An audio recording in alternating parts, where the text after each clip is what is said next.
guys, welcome back. So one of the final places that I went to on my shopping spree was Books A Million. If you saw my tarot video, then you know that I bought my tarot bag and my tarot book from Books A Million. But I'm one of those people that I can't go into a bookstore/cafe without sitting down for an hour. And literally I will sit in the middle of an aisle on my butt, crisscross applesauce, and look through books in an entire case, move to the next one, and so on, and I can spend hours doing that. I'm a big book person. I used to be the biggest bibliophile you've ever met. High school, all I would do is read. If there was a second that I had free in class, I had a book in my hands. I remember impressing a professor during a statewide test because I pulled out Les Miserables, which is a 2,000-page old school book by Victor Hugo. You know the musical because you're a theater kid like me, then you know. But the musical is based on a book. It's very old, very big. And I think I was a sophomore at the time, sophomore self in high school was reading this book. And I impressed her, and she's like, oh, well, I teach AP English, you know, this and that. And she's like, for somebody to tackle a book, I wouldn't even let my AP kids tackle that book. And I'm like, I love reading, and I love all kinds of stories. Even now, I try to get back into reading. College just makes it really hard. Thank goodness being a creative writing minor, I have some reading in because I'm writing as I go. But I definitely like to get back into reading. And if you've noticed on my blog or in past videos, like I've said, the fall season is where I get like this creative burst of energy and I feel so productive. And one of those things is getting back into reading. And there's nothing like buying a whole ton of books that wants to get me back into reading. My three main genres that I like to read, I also like to write in, are slice of life, supernatural, like teen fiction, and then dystopian teen fiction.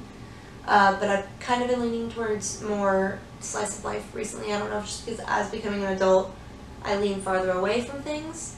But during the fall season, I do like to embrace the supernatural a little bit more and get that like spooky vibe going.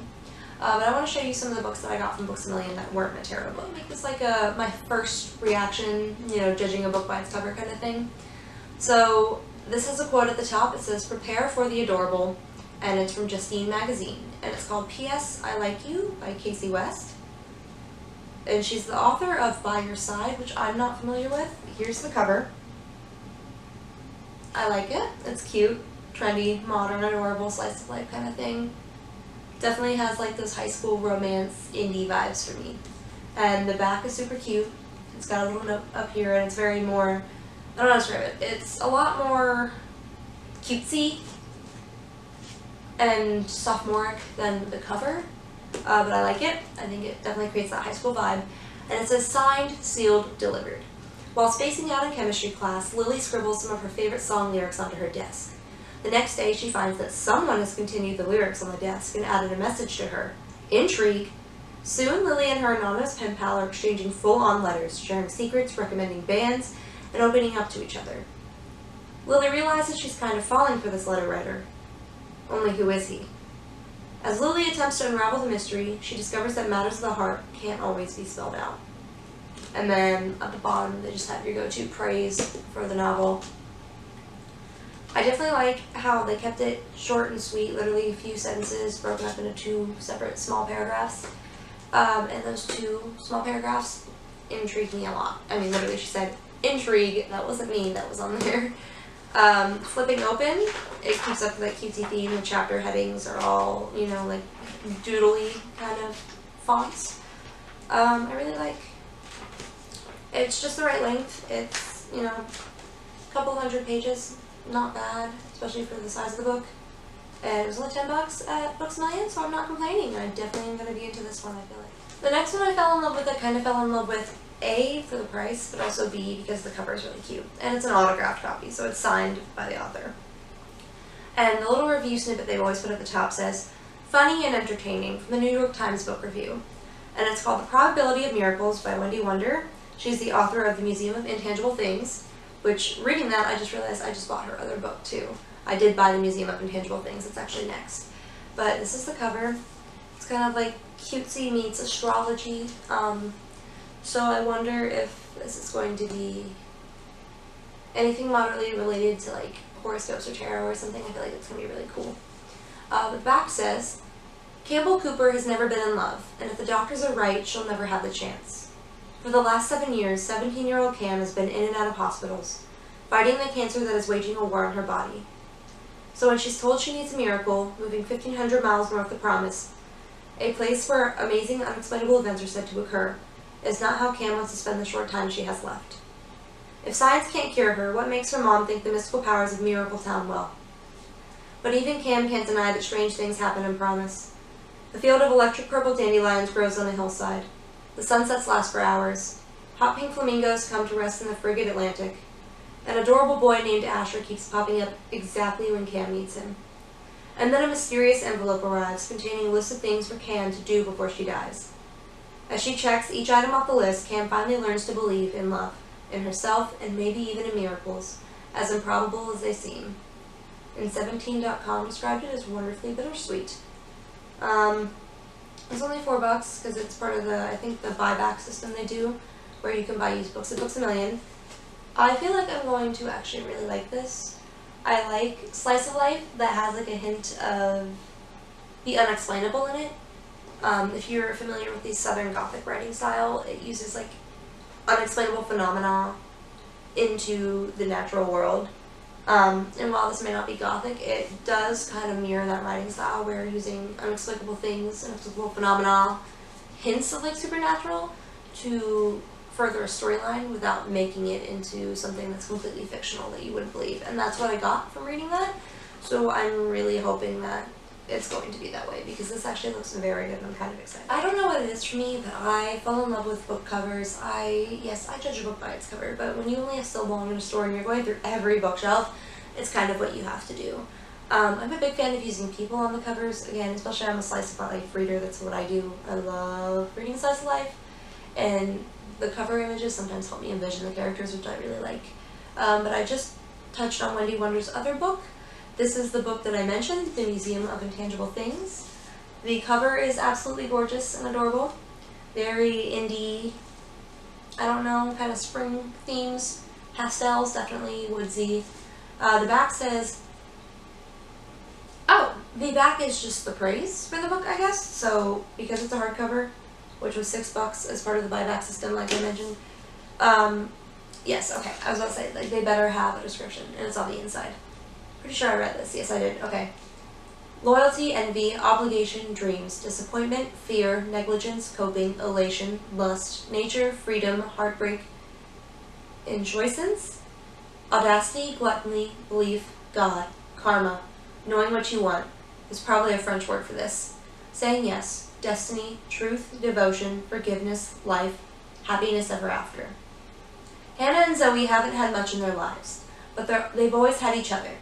So when Zoe tells Hannah that she needs to get out of their down-and-out New Jersey town, they pile into Hannah's beat-up old Le Mans and head west, putting everything, their deadbeat parents, their disappointing love lives, their inevitable enrollment at community college, behind them. As they chase storms and make new friends, Zoe tells Hannah she wants more for her. She wants her to live bigger, dream grander, aim higher. And so Zoe begins teaching Hannah all about life's intangible things, concepts sadly missing from her existence. Things like audacity, insouciance, pretty sure I'm pronouncing that wrong, karma, and even happiness.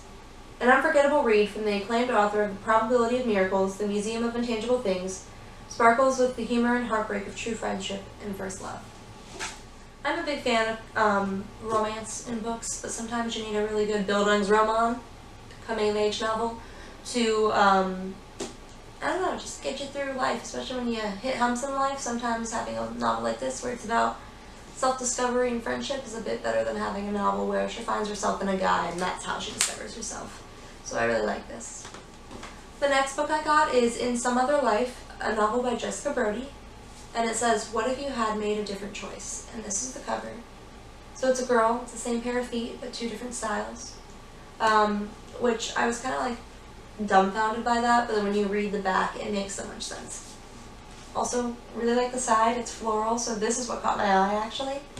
But it says, her life could have been completely different, and she's about to find out how. 3 years ago, Kennedy Rhodes secretly made the most important decision of her life. She declined her acceptance to the prestigious Windsor Academy to attend the local public school with her longtime crush, who had finally asked her out. It seems it was the right choice. She and Austin are still together, and Kennedy is now the editor-in-chief of the school's award-winning newspaper. But then Kennedy's world is shattered when she walks in on Austin kissing her best friend, and she wonders if her life would have been better had she made the other choice. The very next day, Kennedy falls and hits her head, mysteriously awaking in a parallel universe where she's a senior at the Windsor Academy. In this life, Kennedy is at the top of her class. She's popular, she's the coolest best friend, and she's practically a shoo-in for Columbia University. But as she navigates her new world, she starts to question this alternate version of herself. Is she really as happy as everyone seems to believe? Or is it possible that this Kennedy is harboring secrets and regrets of her own? And then it shares some praise as well as more contemporary fiction from Jessica Brody. Right away, I was encapsulated by this. Again, slice of life meets kind of like a unnatural, unexplainable phenomenon kind of thing I like. The chapters are not numbered. They're labeled by titles instead. So that, for me, is a thing. And I don't know if it's going to help me remember, because I don't like to dog-ear copies of books, and sometimes I don't have a book cover, or not a book cover, a bookmark on me at all times. So when I am reading, I don't know if this is going to help me maybe remember where I was. And I'll be like, oh, it was that one witty title of the chapter, or if it's going to be a number, we'll see how that goes. It's the first time I think I've ever encountered that. If you read like fan fictions or even just self-made pieces, well, not self-made, but like, you know, self-produced, self-edited, put out pieces like on Wattpad or whatnot, a lot of people will title their chapters with like actual titles, but I've never seen novels that I've read yet do that. So this is unique and interesting, and I think that's a very modern thing to do. The next book I got was Anne and Henry, and you see the cover, it's like your classic high school sweethearts, you know, queen and king kind of thing. It says, A Love Worth Losing Your Head Over, by Dawn, I think it's Wee, or E.S., I don't know how to pronounce her last name, but immediately by reading that, when I picked this up, I knew it was about King Henry VIII, who, if you don't know, in history had a bunch of wives, basically created his own church just to get divorced, and had a lot of his wives killed, one of them beheaded. So at the top there's praise on the back, but then it says, Henry Tudor's life has been mapped out since the day he was born. Student president, valedictorian, Harvard Law School, and a stunning political career just like his father's. But ever since the death of Henry's brother, perfect high-achieving Arthur, his family has been twice demanding, and now Henry's trapped, forbidden from pursuing a life as an artist or dating any girl who's not Tudor approved. Then Anne Boleyn crashes into his life. Anne is wild, brash, outspoken. She is everything Henry is not allowed to be, or to want. But soon Anne is all he can think about. His mother, his friends, and even his girlfriend warn him away. Yet his desire for Anne consumes him. Henry is willing to do anything to be with her, but once he has her, their romance would destroy them both. Inspired by the true story of Anne Boleyn and King Henry VIII, Anne and Henry reimagines the intensity, love, and betrayal between one of the most infamous couples of all times. And I also got this on the book buyback program, so it was a whole $3. Yeah, decent length, cute, sounds adorable, kind of juicy. I feel like I'll really like that one. Even though I have been more into the slice of life genre, like I said, I do kind of like to lean towards supernatural things during the fall season / winter, I guess you could say, because Florida fall is wintry. But during fall, because we don't really have a fall, I like to embrace all things fall, and then during the winter, I embrace all things fall and all things winter, but mostly fall because that actually feels like fall. Welcome to Florida. But I like to read sometimes not just like my scents with my Bath & Body Works haul, but my books will help get me in the mood for the season. So one of the books that I bought was called Swoon. It's a novel by Nina Malkin. That Deep Purple reminded me of a book series I've read, and I can't remember what it was about, but it was like about a camp of supernatural kids, and I can't remember for the life of me. I used to have like all the books for the series, and I hate that I can't remember it. Was it like Born at Midnight or something, I think? But Melissa de la Cruz, who's the best-selling author of the Blue Blood series, I have read that series, said this is sexy and deeply seductive. Swoon will make every sense tingle. So I was kind of interested, something dark and sexy.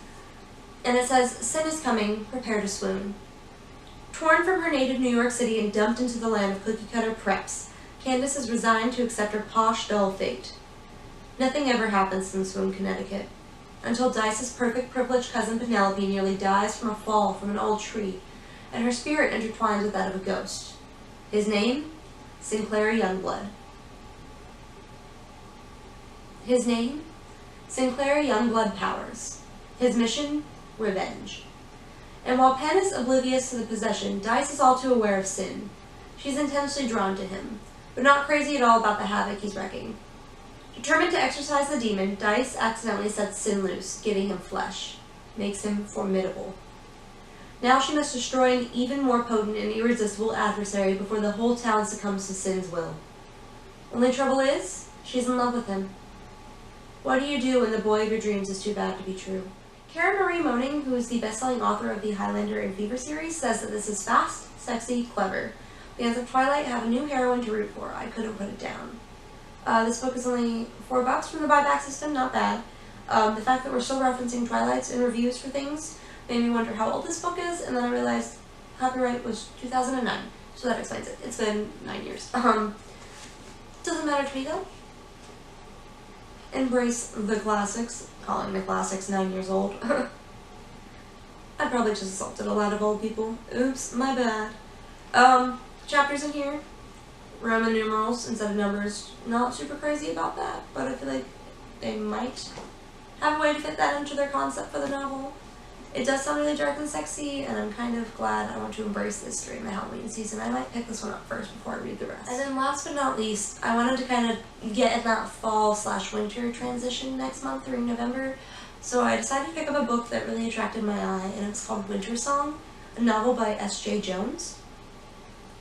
And Marie Lu, the #1 New York Times bestselling author, wrote praise that got put on the front cover, and it says, "Winter Song is a maze of beauty and darkness, of music and magic and glittering things, all tied together with exquisite writing. This is a world you will want to stay lost in." So I was kind of interested. The cover is super pretty. It's got kind of like this weird texture to it. It reminds me of Ali Coney's Match series when she's in like the crystal ball, and this is a crystal ball with the same kind of feel to it. So I kind of like that. But the back says, "The last night of the year, now the day..." But the back says, "The last night of the year, now that the days of winter begin and the Goblin King rides abroad, searching for his bride. All her life, Liesl has heard tales of beautiful, dangerous Goblin King. They've enraptured her mind, her spirit, and inspired her musical compositions. Now 18 and helping to run her family's inn, Liesl can't help but feel that her music dreams and childhood fantasies are slipping away. But when her own sister is taken by the Goblin King, Liesl has no choice but to journey to the underground to save her. Drawn to the strange, captivating world she finds and the mysterious man who rules it, she soon faces an impossible decision.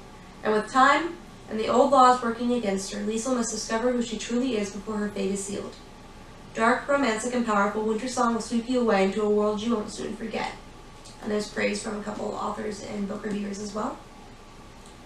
It is a duology, apparently. The next book is called Shadow Song, according to the back cover of this. Chapters seem rather long. I do like the nice little image that they have. Chapters are also titled instead of numbered. A lot of words in here look like they are Norwegian, just based on the spelling and the alphabet and the pronunciation. So that's interesting. It's also broken up into parts and separated with poetry. That's something to note. Yeah, I can't tell if this is Norse, Romanian, or German. I see bits of all three in here. So that'll be interesting to kind of see how they get the blending of those languages or cultures in there. Especially because I'm Norwegian, that's part of my ancestry. I still have family in Norway. I wonder if they'll touch on that at all, especially because like the idea of like ice and snow and goblins and stuff like that. Yeah, I'm kind of excited for this one, even though I've kind of shied away from, you know, like supernatural or dystopian things. I feel like this is going to be a really good one. So yeah, I like to splurge on books. Hi, I'm Kaylin. I'm a bibliophile. Nice to meet you. Are there any books that you're currently reading right now? Are there any books that like during the fall season are your like holy grail books that you pick up again and again and again? Let me know in the comments below. Like, subscribe, comment. I'll see you guys later.